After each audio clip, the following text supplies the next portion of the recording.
Abel, put that camera down. Abel, you're fired. Out. I'm pro-jerk. Shockingly, I'm in favor of being a jerk. If Mr. Armstrong wants to fire this guy, that's cool. Now, here's the Don Corleone move. Here's what Armstrong should do. You say, you know what, you object to this? Fine, I'll hire Abel back. What do you think is at stake here for Apple? Because some of the press around this is, the products are getting stale, and Apple needs a counterattack. New desktop operating system. It's going to be a little bit more phone-like. Expectations are low. They are low. Stay tuned for more. First it was gold, now silver falling sharply, at least overnight, as the air continues to come out of the precious metal bubble. Gold is another yellow metal that people occasionally fall in love with. It's coming down. The bulls will say, oh, it's just a pause. It's a great buying opportunity. But you know what I will point out? It has gotten quiet. The inflationistas have been dead wrong. They said Ben Bernanke was going to turn the dollar into toilet paper. We're going to become Zimbabwe. We're going to have to have wheelbarrows full of money to go buy a loaf of bread like the Weimar Republic and all the other analogies you can think of. It's been dead wrong. Tesla CEO Elon Musk has revealed his plan for the Hyperloop. And you were excited. So what got you so excited about what you saw? Look, it's totally cool. Okay, it is cool. Is it possible? How does it work? Putting a train in a very tight tube, you take out most of the air in the tube so there's less resistance. You accelerate it using effectively magnet technology. Accelerates to 760 miles an hour and then coasts to a stop. 35 minutes, you're in LA. This is the kind of thing people should be totally stoked about. We should jump into it. Yes! Henry, do you think you will ever ride one in your lifetime?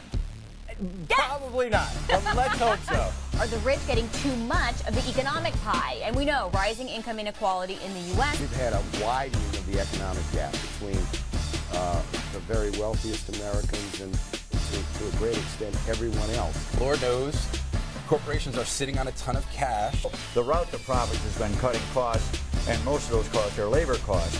That has pushed profit margins, in effect, to all-time highs. The gains are going to the top, median incomes are not rising, and they're in fact falling. Nobody is going to stop a party like this voluntarily. It will only come to a grinding halt, in my view, when there's some big shock. In other words, something that forces people to face reality. Over the past 5 years, starting with the financial crisis, there has been what amounts to a religious war among economists as to how we should best get ourselves out of the hole that we've dug. You've written a wonderful new book called End the Depression Now, which I'm sure is a message that a lot of Americans would love to hear. How do we end it? By doing the opposite of what we're doing right now, by spending more, not less, by rehiring all those school teachers and other public employees. Hardcore.